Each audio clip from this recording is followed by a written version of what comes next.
সমস্ত শুভবুদ্ধি সম্পন্ন মানুষ, আমরা কৃতজ্ঞতা জানাই। আমরা বুঝতে পারিনি যে আপনারা এই 7 দিনব্যাপী যে আমাদের ছোট্ট একটা অনুষ্ঠান করার চেষ্টা করেছিলাম, তাতে এতভাবে স্বতঃস্ফূর্তভাবে গোটা মুর্শিদাবাদ পৌর এলাকার মানুষ যেভাবে আমাদেরকে সমর্থন করেছে।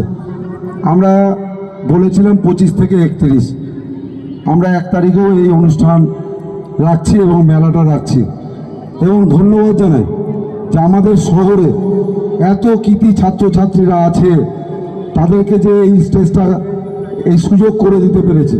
দেখুন, আমাদের উদ্দেশ্য খুব মহৎ, যে আমরা মানুষের সাথে মানুষের পাশে, এই কথার মধ্যে দিয়ে ড্রেন, রাস্তা, লাইট, এটা তো আমরা করবই।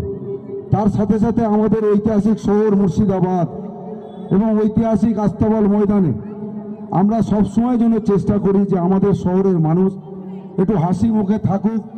জানি সকলের ব্যথা বেদনা দুঃখের মধ্যে দিয়েই আমরা বৎসবরণ উৎসব এবছর এই মাঠে পালিত করব, এবং তার সাথে সাথে আপনাদের উপস্থিতি, সহানুভূতি একান্তই আমরা কামনা করি। তার সাথে সাথে আমরা 31 তারিখ বলেছিলাম, 1 তারিখেও এই মেলা চলবে।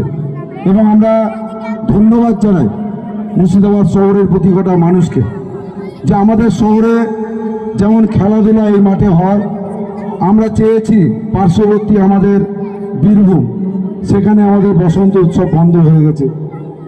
আমরা প্রচুর মা বোনেরা আছে, তাদের ইচ্ছে হয় যে একটু পার্শ্ববর্তী জেলা বা একটু বাইরে যাওয়ার জন্য, কিন্তু আমরা এবছর আমাদের লালবাগ শহরের মানুষকে 15 কিলোমিটার দূরে বহরমপুরে আর যেতে হচ্ছে না।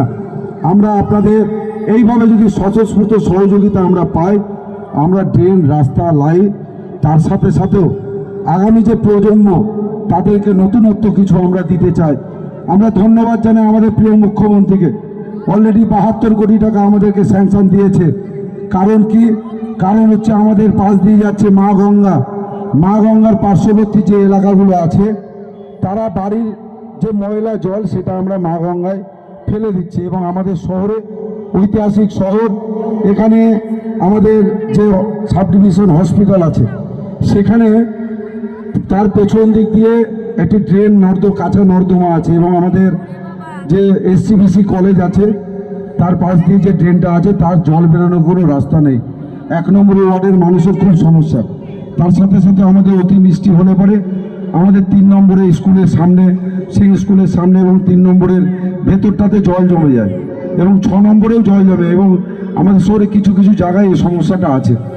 এই সমস্যাটা এই 72 কোটিতে কীভাবে ওপেন ড্রেনগুলো বন্ধ হবে, এবং আপনার বাড়ির ময়লা জল আমরা পাইপের মাধ্যমে সেকশন করে আমাদের যে কাঠগোলা আছে, সেখানে আমাদের নিজস্ব ল্যান্ড আছে, সেইখানে এটা ফিল্টার হবে। ফিল্টার হওয়ার পর চাষের কাজে লাগবে, নালে গঙ্গায় এটা পরিশুদ্ধ করে ছাড়া হবে। এবং আমাদের মানবিক মুখ্যমন্ত্রীকে কৃতজ্ঞতা ধন্যবাদ জানাই। আপনাদের যে বাড়ির ময়লা, অলরেডি 3 কোটি 88 লক্ষ টাকা টেন্ডার হয়ে গেছে। এই ময়লাটা আমাদের